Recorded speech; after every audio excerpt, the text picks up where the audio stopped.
poursuivons ce sujet en nous envolant pour le Congo avec Omerta. Nous sommes avec Charles Danjou, le président fondateur d'Omerta Média. Bonjour Charles Danjou, merci d'être avec nous. Bonjour Liselotte, bonjour à tous. Alors vous venez nous présenter le dernier numéro d'Omerta qui va apparaître à l'écran pour les auditeurs qui nous suivent sur YouTube et sur X, consacré donc au Congo.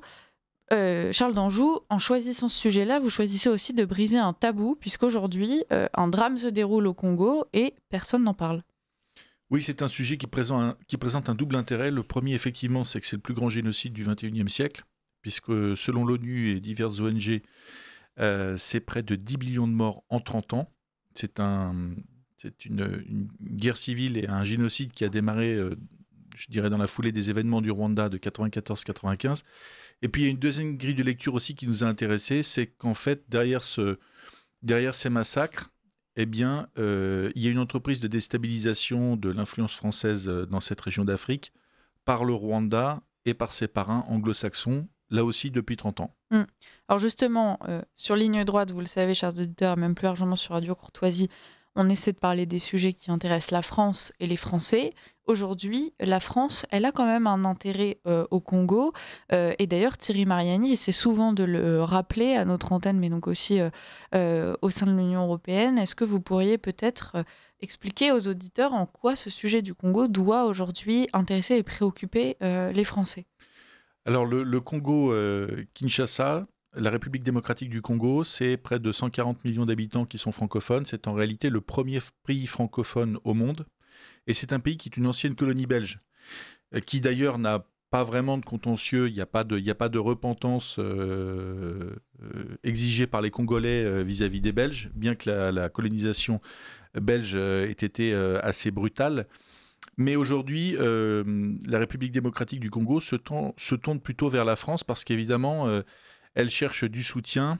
Elle est depuis 30 ans la victime de son voisin, le Rwanda, qui est un petit pays. Quand on regarde la carte, le Rwanda est vraiment minuscule, mais par contre extrêmement agressif et surtout soutenu depuis 30 ans par les puissances anglo-saxonnes et aussi tout le lobby néoconservateur. D'ailleurs, en France, quand vous regardez les personnalités qui soutiennent le Rwanda depuis 30 ans, qui continuent de le soutenir d'ailleurs dans la guerre d'agression menée au Kivu, eh bien vous retrouvez toujours les mêmes, c'est-à-dire Bernard-Henri Lévy, Bernard Kouchner, Raphaël Glucksmann, vraiment tout le lobby néoconservateur qui est, je dirais, très actif sur ce sujet. Et la France, qui est en recul en Afrique quasiment partout, aujourd'hui trouve un écho très favorable dans ce pays, au Congo, bien que, je dirais, le comportement d'Emmanuel Macron et ses revirements successifs soient aussi analysés et compris sur place. La République démocratique du Congo attend la France, attend les Français. Et c'est intéressant parce que, justement, dans ce pays, les gens ont une vision très, très positive de la France. On n'est pas du tout dans le wokisme ou dans la repentance ou dans les positions qu'on peut trouver, dans les reproches qu'on peut trouver, par exemple, en Algérie. Et paradoxalement, notre présence y est très faible. Et l'intérêt que porte Emmanuel Macron pour ce pays est aussi très faible. Et ça s'explique une fois encore par l'influence très forte et la puissance de ces lobbies qui, depuis 30 ans, soutiennent le Rwanda, alors que la France n'a pas vraiment d'intérêt au Rwanda.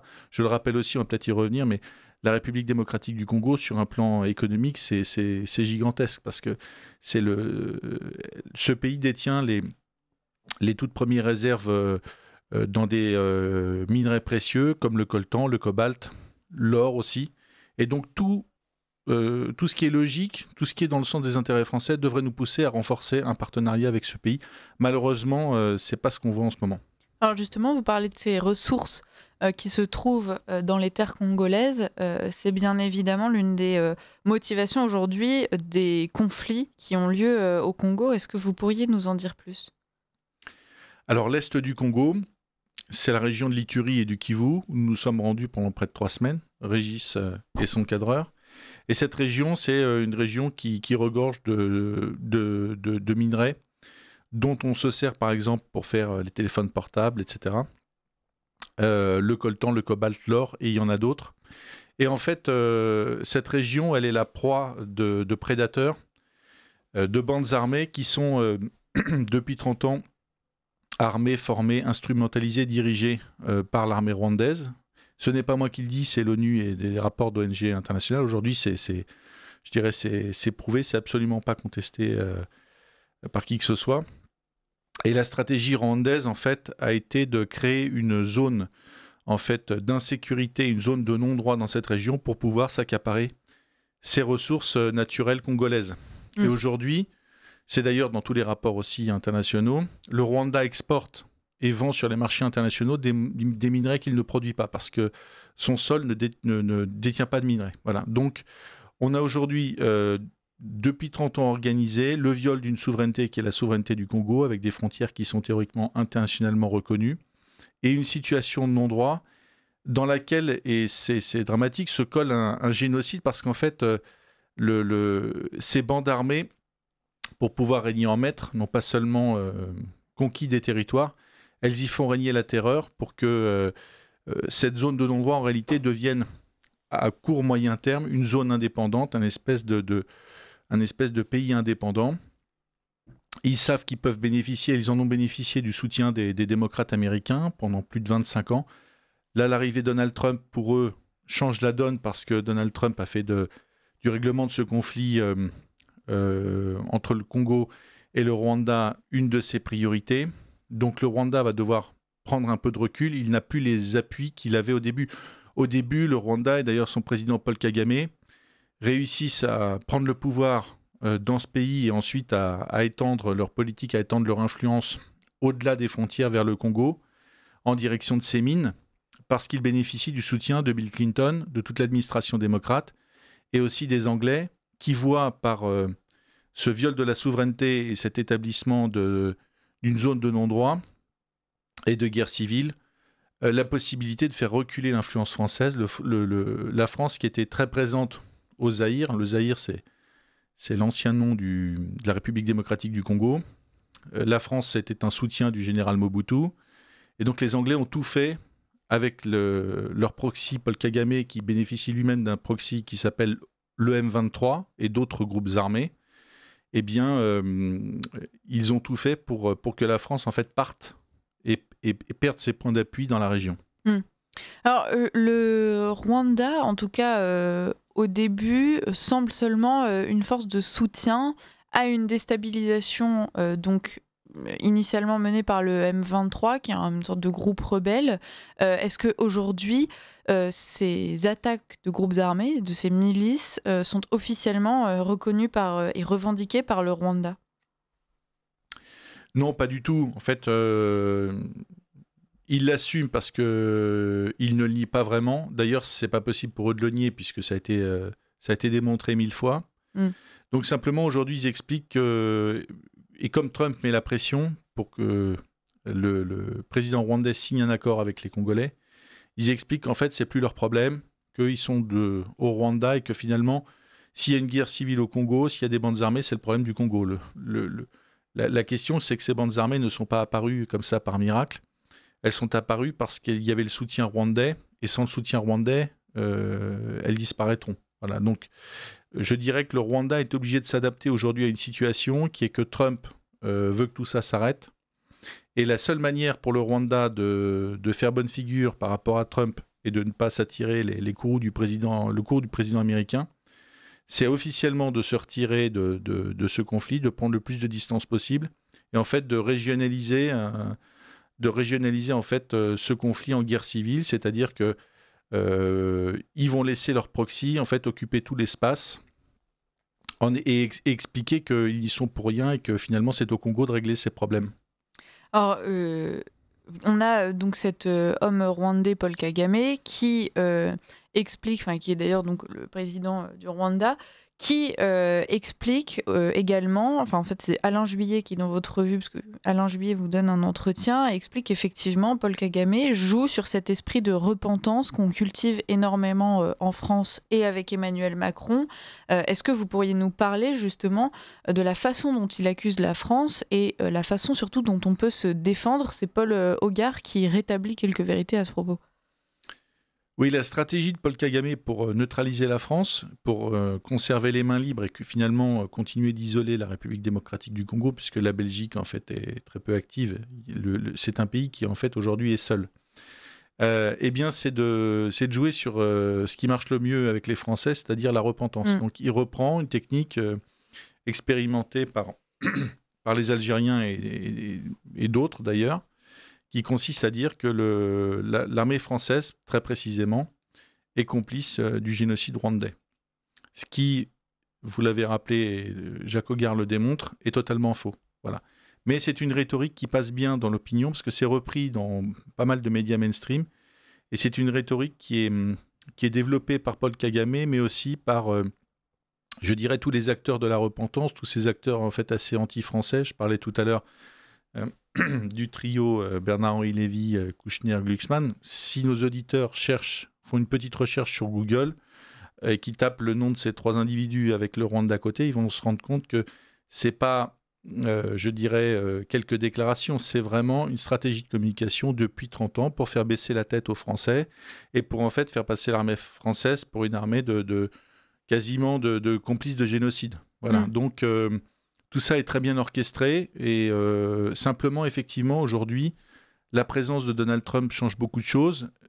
Emmanuel Macron a été très timoré sur le dossier. Il n'arrive pas à se positionner parce que l'intérêt de la France le pousse vers le Congo, mais je dirais les visiteurs du soir le poussent vers le Rwanda et comme à son habitude, lui en même temps, il n'arrive pas à trancher alors que les intérêts, je le dis simplement d'un point de vue d'ailleurs économique, tout nous pousse vers la République démocratique du Congo. Au Rwanda, il y a un peu de tech, etc., mais il y a quasiment rien. Il y a du tourisme et un peu de tech. Bon, rien à voir avec ce qu'on pourrait trouver, les partenariats qu'on pourrait nouer avec le Congo-Kinshasa. Et on sait par ailleurs qu'aujourd'hui, c'est l'Asie qui regarde beaucoup du côté de l'Afrique. Et donc, c'est un terrain sur lequel la France et même l'Europe devraient rapidement se positionner et peut-être revoir effectivement leurs engagements politiques qui aujourd'hui donnent peu de fruits et même l'inverse. Est-ce que vous pourriez développer justement, donc aujourd'hui, quelle est la position de Donald Trump vis-à-vis de ce conflit? Vous nous avez dit que les démocrates avaient encouragé ce génocide et que ça risquait de changer avec donc Donald Trump. Donc pourquoi et comment est-ce que Donald Trump envisage les choses? Alors, l'intérêt pour Donald Trump, il est double. D'abord, c'est de prendre sa revanche sur les démocrates, puisqu'il sait très bien que sur ce dossier, c'est vraiment un dossier, c'est comme l'ex-Yougoslavie, c'est comme le Kosovo, c'est comme un certain nombre de dossiers diplomatiques.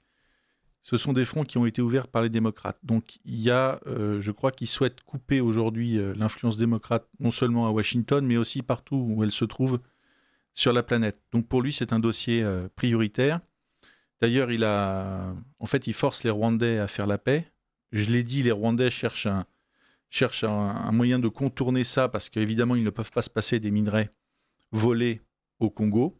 Donc, ils vont devoir s'y prendre autrement et peut-être de manière un peu plus discrète.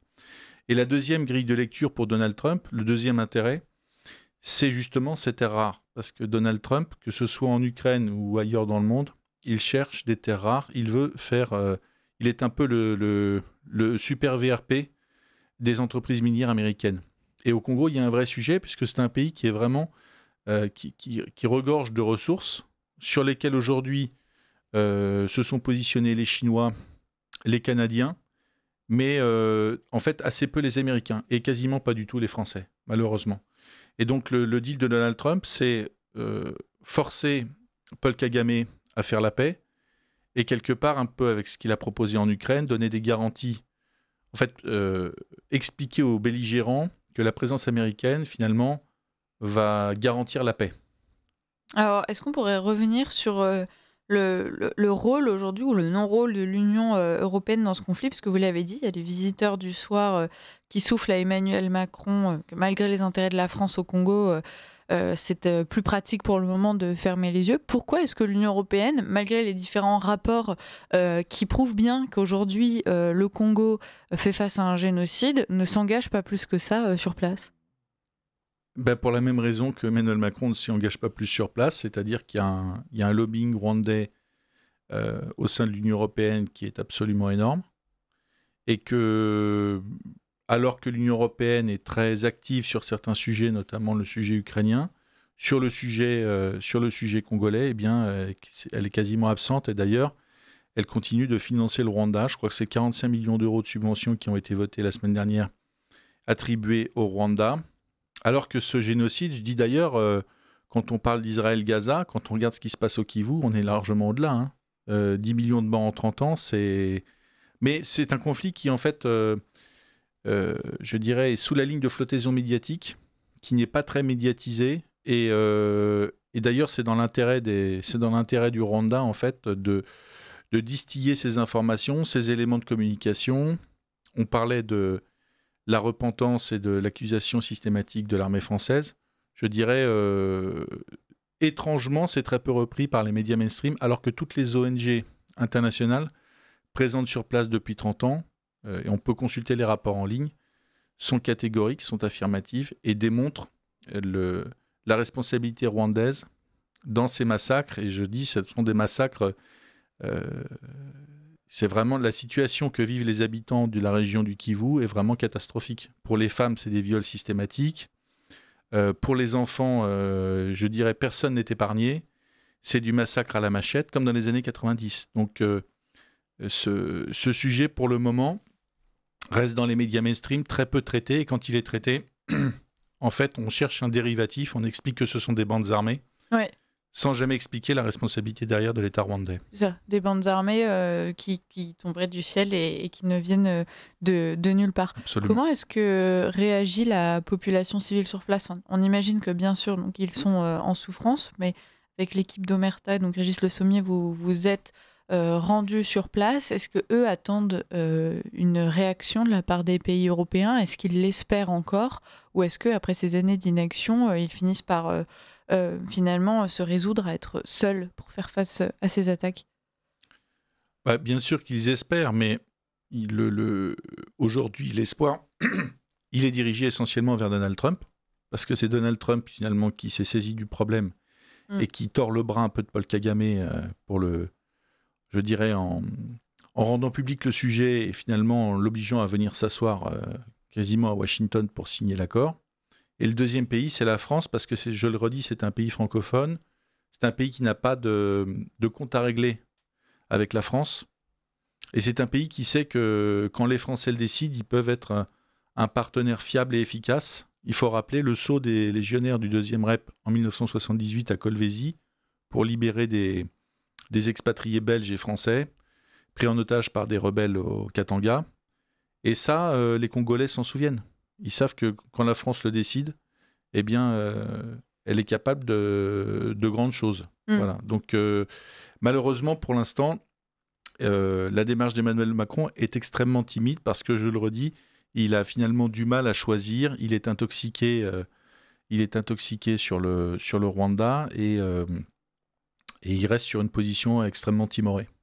Oui. Alors, peut-être qu'effectivement, une fois de plus, Emmanuel Macron a manqué une occasion de s'illustrer dans sa capacité à faire de la diplomatie, puisque c'est presque humiliant pour la France et pour l'Europe, parce que vous l'avez dit, le Congo a longtemps été donc une terre belge. C'est presque humiliant que ce soit aux États-Unis d'intervenir et de s'emparer de cette crise. C'est-à-dire, diplomatiquement, on n'envoie pas un très bon message non plus au reste du monde. Mais surtout, ce qui est terrible, c'est que depuis le premier mandat d'Emmanuel Macron, on s'est fait sortir de quasiment toutes nos positions traditionnelles en Afrique. Le Mali, le Niger, le Tchad, on est quasiment sorti de partout. Il reste très peu de pays. Il reste la Côte d'Ivoire, le Gabon. Et là, finalement, à peu de frais, Emmanuel Macron pouvait reprendre des positions. Quand vous parlez aux Congolais, vraiment, ils attendent les Français.